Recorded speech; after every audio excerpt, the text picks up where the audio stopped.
All right, it is the Patrick Netherton Show, 11:30 The Tiger. We are pleased to welcome in one of our good buddies, a man who will be out on the field at whatever they call Philadelphia Stadium these days.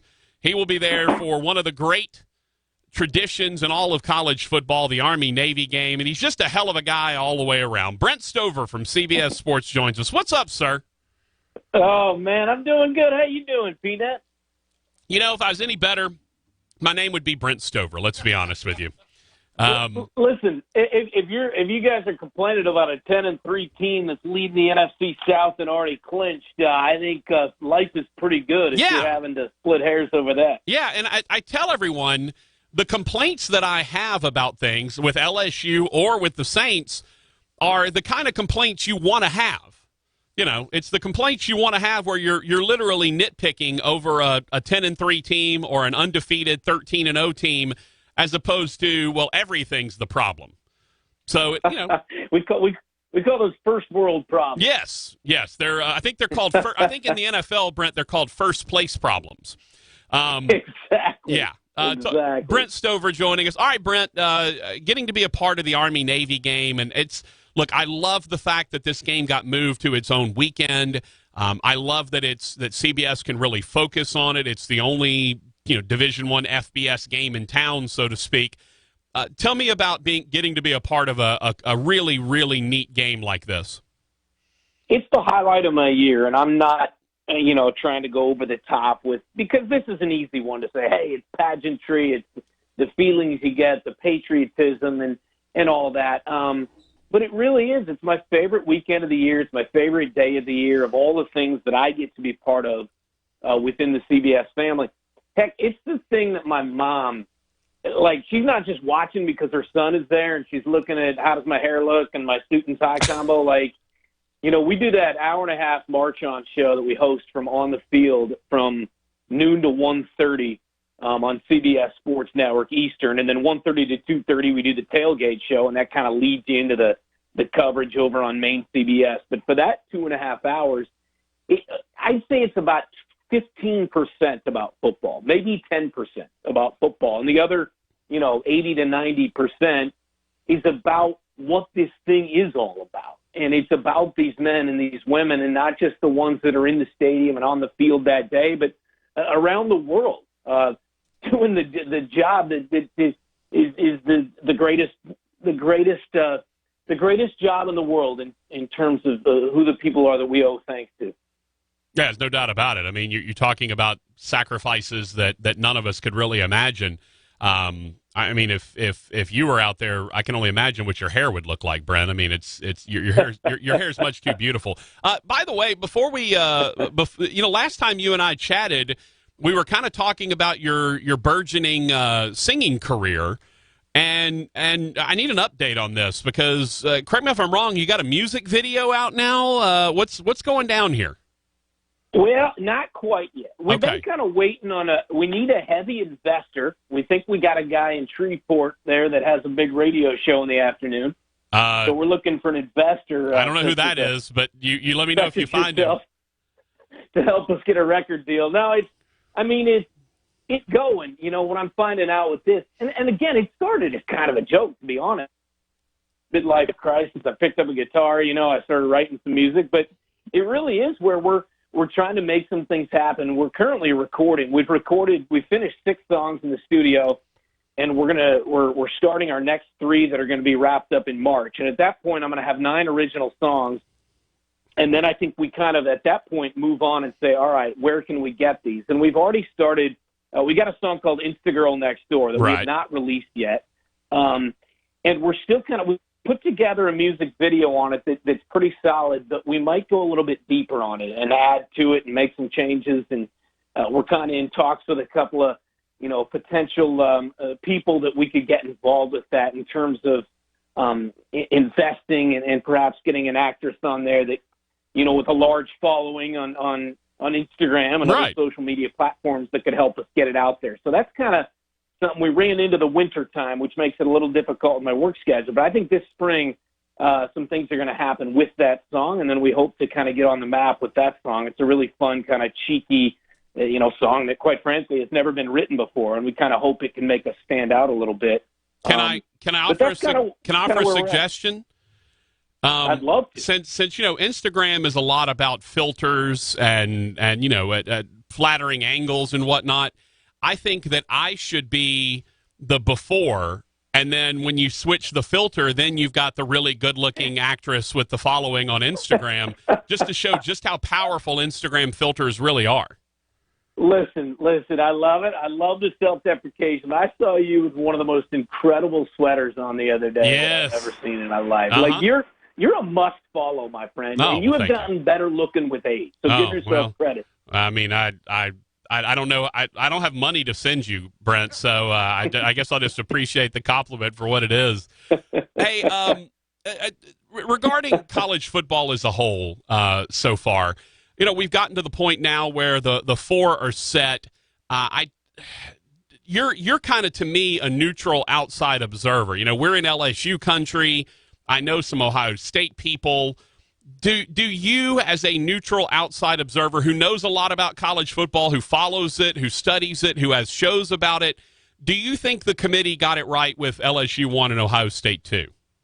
Yes, absolutely. All right, next question. I think they nailed it. Sorry. Yeah, no, I think they nailed it. Yeah. I don't know what LSU played a Georgia team that was ranked better than Ohio State's opponent, which was Wisconsin, which is number 8. But I mean, that to me was obvious, I thought. Yeah, I tend to agree with you. I'm also curious if it feels to me like the committee knew in the back of their head that they were going to get they were basically walking in high cotton, as we say around here, because they were going to get an LSU Clemson or Ohio State Clemson. They were going to get likely the most watched semifinal in the playoff era right off the bat, because Clemson was sitting in that 2-3 spot. Absolutely. And Dabo obviously been hammering that. It's the fact that they're the only team to go undefeated, start number 1 in the country, right, go undefeated, and then fall to number 3. So it really is perfect. I mean, either of those teams could have been 1 as well. I mean, let's face it. We have 3 teams that have every right to argue that they would be number 1. So yeah, it's like 1A against 1B. In that matchup, Ohio State and Clemson, and neither of them is actually in the number 1 slot. I think it's perfect. Where my issues come, and this might be a different day, but it's everything else. The Orange Bowl, where Virginia, because we still have to deal with these conference tie-ins. I'm still a guy that likes the other bowl games, but I'll tell you, I'm starting to fade real quickly, Patrick, on that, because the fact, first off, that Virginia gets beat 62-17 in the ACC title game and falls 1 spot from 23 to 24, literally so the committee can say, well, we have a ranked team right in the Big Bad Orange Bowl. I mean, they should be out of the rankings, and they should clearly not be in a bowl game the level of the Orange Bowl. And I could go on and on. But anyway, yeah, the 14 playoff is cool. I'd love to see it be 8. Yeah, they certainly got those 4 right. That a baby. That's what I like to hear. So, here's what I want, Brent. Here's my perfect world, and you can agree or disagree. Tell me any changes you'd like to make. Perfect world scenario for me is an 8-team playoff. Really perfect world scenario is 8 at large. I don't necessarily even need conference champions getting an automatic qualifier, but I understand you're not going to get to 8 without that happening. So I know that. But I would like to see an 8-team playoff. I'd like to eliminate all the conference championship games, and I would like to have round 1 be home sites. And then then the final 4, you go to your 2 bowl games and then your championship game. I want the round of 8 to be home sites. I think that would be so exciting to see that happen. Be incredible. And so basically what you're saying is that you're pushing back against that whole argument where they say, well, then it stretches the season too long. You're saying, nope, instead of conference championship weekend. I think it's great, but how much money do those, the partnerships, the sponsorships on these conference championships? I mean, it's sure. Again, the conference championships make a lot of money, but I can't believe that ESPN can't figure out how to make that worth it, because let's be honest, conference championship games are nice, but are people really paying attention to the Clemson Virginia game, or would they pay attention to Oregon at Clemson in round 1 of the college football playoffs? Exactly. And quite frankly, no, the Big Ten turned out to be good, but even I think people were turned off by that matchup. I mean, we're getting divisions right now that are completely lopsided. Yeah. With the Big Ten West is not nearly what the Big Ten East is, and clearly in the ACC there's one team and then everybody else. So I'm with you on that, Patrick. It's completely. I have no argument against that. Yeah. I'd love to see it go to 16 teams, but that's not happening in our lifetime. No, I would definitely. I honestly look. I come from the FCS where it's a 24-team playoff, and I think that's crazy excessive.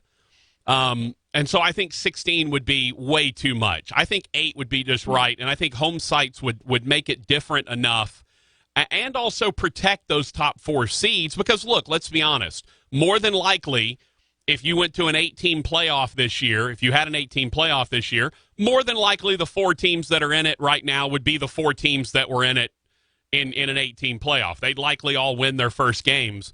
But it would be fun if, let's say you had Memphis as the Group of 5 representative coming to Baton Rouge to take on LSU. Would it be a bloodbath? Probably. Probably wouldn't be that close a game, but it would be a lot more fun than watching Memphis in the Cotton Bowl. Well, precisely. Because even, look at it. Like, Penn State fans, talking to a couple of them, like, they're going to play Memphis. And they're like, yeah, whoop-de-doo. Yeah. Memphis belongs there, and Memphis is really good.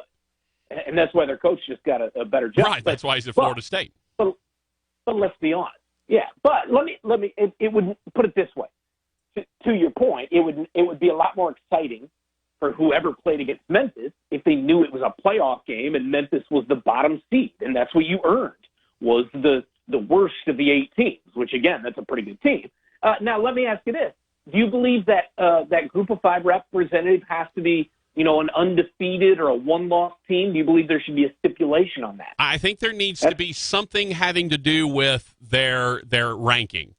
Whereas if you don't have a Group of 5 team that's in the top, pick it, 15, 12, 17, whatever, if you don't have a Group of 5 team that's worthy of being in there, I don't think they should be included just because. It's also why I don't necessarily think that you should have automatic qualifiers out of conferences, although if you take away the conference championship game, then you're at least guaranteed that the best team from each conference in the regular season gets there. As the regular season, it wouldn't be a Virginia upsets Clemson and suddenly Virginia is the automatic qualifier into the tournament. You don't want that. Yeah. So you want the best team throughout the regular season to make it. Then that gives you, to me, 5 automatic qualifiers from the Power 5, 3 at-larges. Let's go.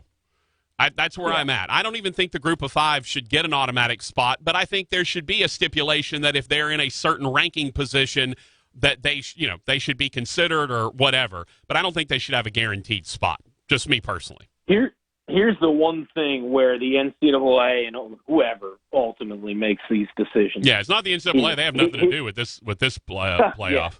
Yeah. So let me just say this, Patrick. Don't they can't you see their side of it where they're like, okay, we got the playoff. We have a 14 playoff.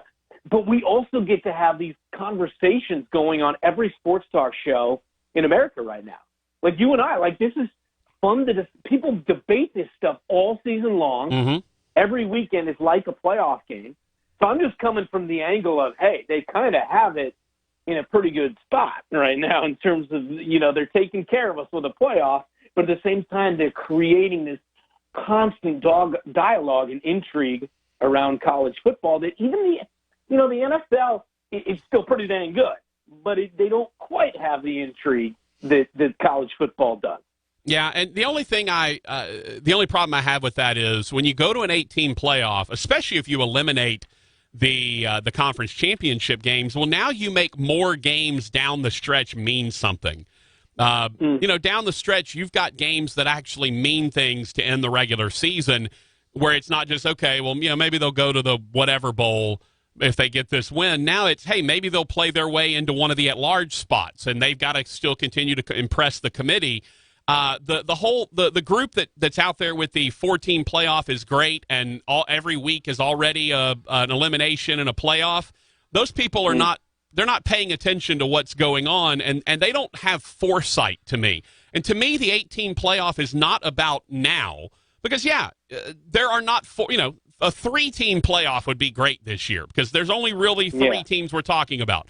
But you know what? There's going to be a year when 5 or 6 are going to be in the conversation. I would even go back to the first ones when TCU and Baylor both had a case, but the Big 12 wouldn't pick a champion. So it's there's going to be years. To me, this is for the future of college football. This is not for the right now of college football. Yeah, completely. And here's the other thing too. See, I can speak out of both sides of my mouth on this all day long. Sure. Like the regular season is so good, right? Week by week, so many exciting matchups and so many exciting storylines. And then doesn't it kind of feel like a little bit of a letdown now? Because, yes, we have the teams in the playoff, and it's going to be awesome. But that takes place on Saturday, December 28th. Do you realize, Patrick, how many, good teams, solid teams, ranked teams, top 10 teams, top 15 teams are actually going to play after the 2 college football playoff games? Yeah. And then it's kind of like, oh, do I watch these games? What do they really mean? Are these teams going to hold out their top players? Is Alabama really going to be juiced for this? Is Georgia? You know what I mean? That's where I just think we're in such an odd spot right now, where people just don't really know what to think of all the other games, in many of them which involve pretty dang good teams. Yeah. But they're taking place after the playoff instead of sort of, whetting our appetite and leading us up to the 2 college football playoffs. My favorite thing is that the final bowl game of the season is Louisiana Lafayette and Miami of Ohio. Yeah. Which, no offense to the Cajuns, because they're 3.5 hours south of here, but I don't really care about ULL and Miami of Ohio on January 6th. Sorry, I don't. Right, but if it's December 20th or December 21, maybe you're into it. You know, or that one of those nights where there's only 2 games going on. Yeah. Like December 23rd, there's an afternoon bowl game. It's a Monday, and then they have Monday Night Football, the NFL. I still would throw a college bowl game opposite that just to give people a little something there. I don't know. It is so screwed up. And then the fact that there's 16 days this year between the playoff and the national title game, I just can't believe 16 days is just too long. By then, I'm ready to move on to college basketball. I know I'm preaching to a different group down where you are there, and I will, of course, be excited about it, but it's like you sort of start to move on in mid-January. Yeah, so, I'm with you, brother. Anyway. If only they would name you and I czar of the college football world, you and I would get it all figured out, my friend. We could solve a lot of the world's problems, man. I appreciate you having me on, though. This is always fun catching up with you. Even though I wasn't your first choice, I realized there's the Adam Zuckers of the world and Brian Joneses and Rick Neuhausers. I appreciate you giving me a shot. Hey, look, you're always my first choice, Brent Stover. Even if it's not the first person I text to see if they'd come on the show today, you're always my first choice in life, my friend. Boy! And Rogers agrees. So there you go. I'd love to come on anytime, Patrick. It's always fun to catch up with you. Love you, Brent Stover. Be good, man. You too, my man. All right, Brent Stover, CBS Sports. Good dude.